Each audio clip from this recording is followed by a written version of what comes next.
Hey, what's up gang? Kawaii50 here with another FGO video, and it is time to talk about that rarity that is one below the 5-star. That's right, this is the video for the best 4 stars of 2023. If you want to know about the 5 stars, check out my previous video.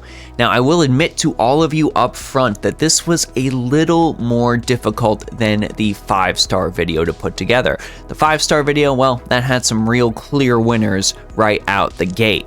Now, some people might disagree with the way I have placed things on this list, but just like in the previous list, I based this completely off of gameplay, completely off of the way the meta seems to be right now.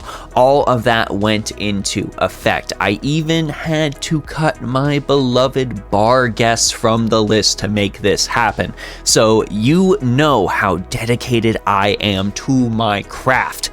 I will still summon for Barghest. I will still spend a lot of Saint Quartz for Barghest specifically, but she's not on that list. Spoiler alert, I guess. Speaking of spoiler alerts, there will be spoilers for the upcoming year in Fate Grand Order in this video. So I don't know what you expected, why you clicked on this video not expecting spoilers when I'm talking about servants that are coming out this year. But hey, you know, it is what it is. I guess click away from the video now if you're worried about spoilers. Like and subscribe, and let's go ahead and get started with number 5.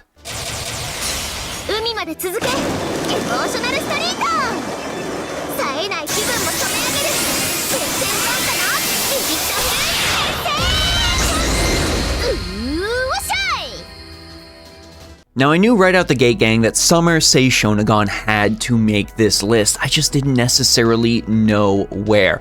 Why does she make this list? Well, she brings what I like to call standard Berserker good stuff to the table, and everyone benefits from having another Berserker to do standard Berserker good stuff with. We can't just use our Bond 10 Heracles unto eternity. Some people want to gain bond levels with other servants. Now, what does Summer Say Shonogon bring to the table? Well, she's got an attack, critical damage boost, and charges her own Noble Phantasm gauge. You might be worried considering why she got a critical damage boost. She is a Berserker.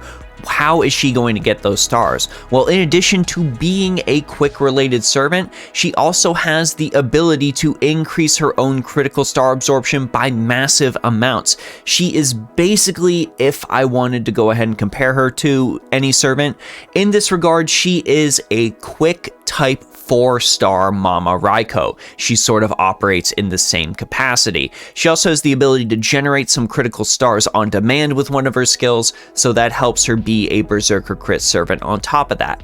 She also keeps her standard bonuses that she gets in her Archer incarnation, that being additional damage against Shadow Servant enemies, and she even destroys enemies with a lawful alignment as well as the man attribute.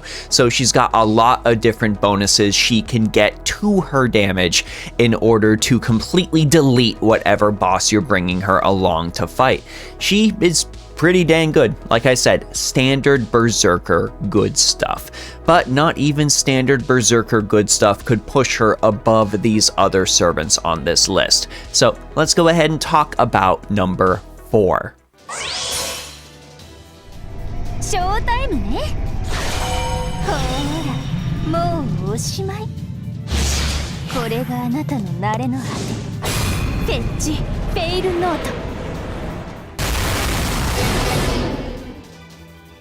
But Justin, why? Why did Baobon Seath make this list, considering she is just basically a Tristan with some additional gravy on top? Well, you may be surprised to hear this from me, but Tristan's really good. Tristan is actually really good, and I will stand by that statement. So it makes sense that better Tristan would be even better. Baobon Seath, of course, has a quick performance boost, a solid 40%, and she's able to give herself invincibility, as well as granting the entire party evasion, which is less good invincibility, but still pretty dang good and will likely serve your purposes.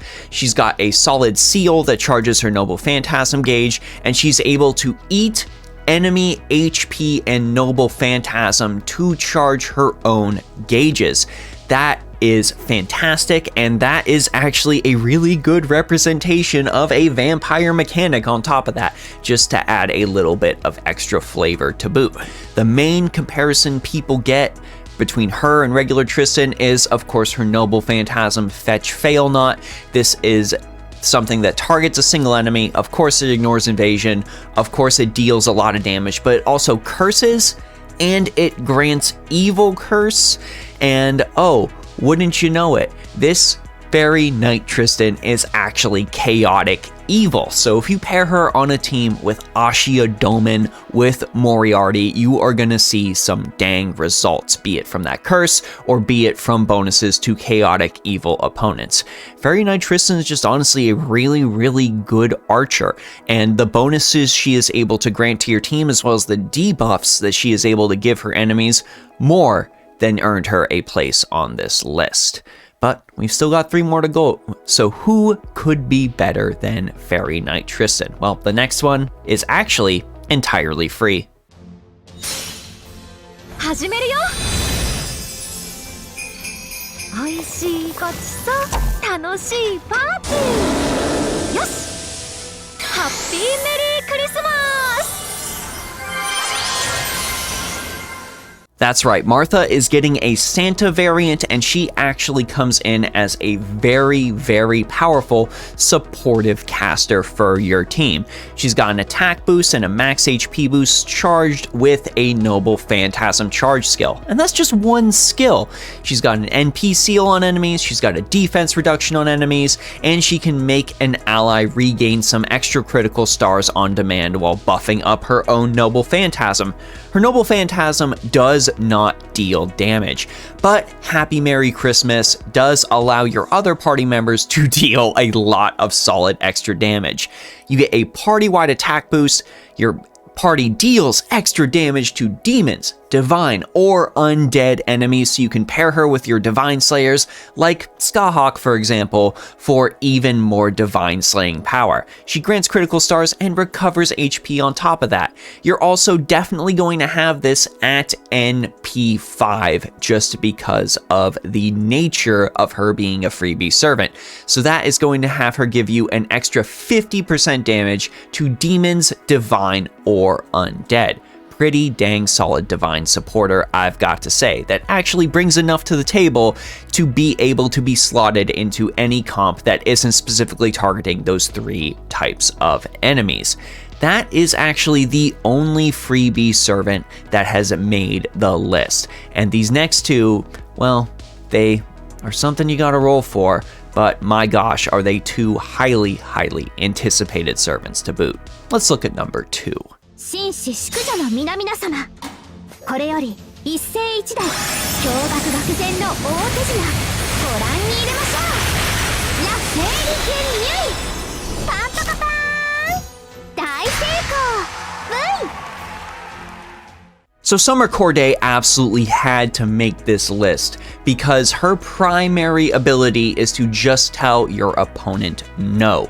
Her first skill increases her art's performance and confuses all of her enemies. And when they are confused, well, when that buff pops, 500% chance to seal all of their skills for 1 turn. This also grants your party a little bit of an extra evasion. She has yet another skill that also has a chance to seal an enemy's skills, and this also grants critical stars per turn and increases your entire party's Noble Phantasm damage. Her final skill charges her own as well as 1 ally's Noble Phantasm gauge, and this is on an arts caster. So if you're pairing her even with a Castoria, well, not only do I charge my own Noble Phantasm, but Castoria, here is an additional opportunity for you to grant me some invincibility. Her Noble Phantasm is focused on a single enemy, but it immediately grants critical stars, and all that skill seal that she is doling out from her skills gets yet another push, because her Noble Phantasm deals extra damage to enemies who have their skills sealed.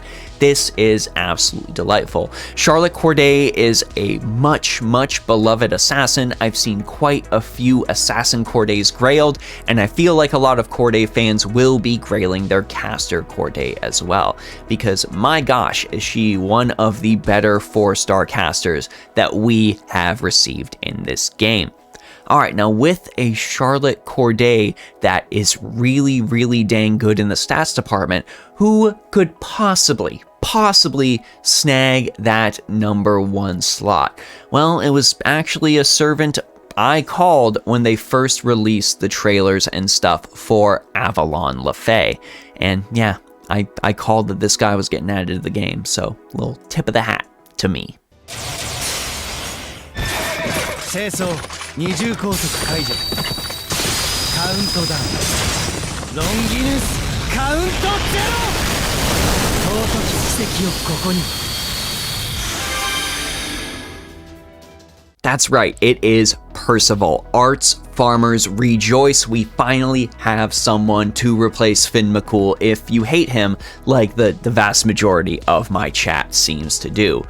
Percival is able to provide you with an arts performance boost and NP charge on his own skill targeting himself, while also granting the entire party a Noble Phantasm damage boost. Tristan's second skill draws all enemy attention to him. Did I say Tristan? I meant Percival. Why am I getting all of these knights mixed up? Percival. There, we did it. That second skill draws all enemy attention to him and also increases his NP generation rate when he eats those attacks. But my Percival, he is taking so much damage. How can I deal with this? Well, normally that would be absolutely terrible if he didn't have a targeted invincibility that also recovers his HP to boot. So you can eat all of those attacks from your opponents and then blast them right back with Percival's Noble Phantasm. Percival's Noble Phantasm, Longinus count 0, grants him Ignore Invincibility, which activates before damage is dealt, and also increases Noble Phantasm damage. Again, activating before damage is dealt. This hits all of your opponents and is actually super useful on challenge quests because not only does it have that Ignore Invincibility, has that NP damage boost, much like Muramasa, but on top of that, it also recovers one of your allies' HP. It targets the ally with the lowest HP, and it ends up healing them by 3,000. So not only are you dealing damage, you are also keeping your team alive. Percival in general just has so many good things going for him that, again, like with, say, Shonogon when I first started making this list, I knew Percival had to make this list going into it. I just didn't realize that once I went deeper into his skills, once I ended up checking this out, once I saw how much he was able to bring to the table, I never thought I would be crowning him the best 4-star of 2023. But I looked at the numbers, I looked at the servant, and I'm telling you, it had to be done. Percival is a must summon. But of course, gang, I want to know what you all think, so let me know your thoughts on who the best 4-star of 2023 is down in the comments section below. Let me know if you think there are any other servants that you feel like are most deserving of the crown, and let me know which 4-star you are most excited to summon in the upcoming year. Of course, if you want to talk more Fate Grand Order, down in the links below is a link to my Discord server. We do have a channel for FGOJP where you can discuss upcoming servants in earnest. Of course, I want to give a big thanks to patrons on Patreon, subscribers and followers on Twitch, and of course all of you here on YouTube. It is your continued support that makes me want to continue making these videos, and I really do appreciate it. I always take a chance to make a look at all of the comments I can, even if I can't respond to them. So no, I at least saw what you said. I'm trying my best. Thank you all so much. Anyways, gang, that's it for me, Kawaii50. I hope you all have a phenomenal day. I will see you all in the next video.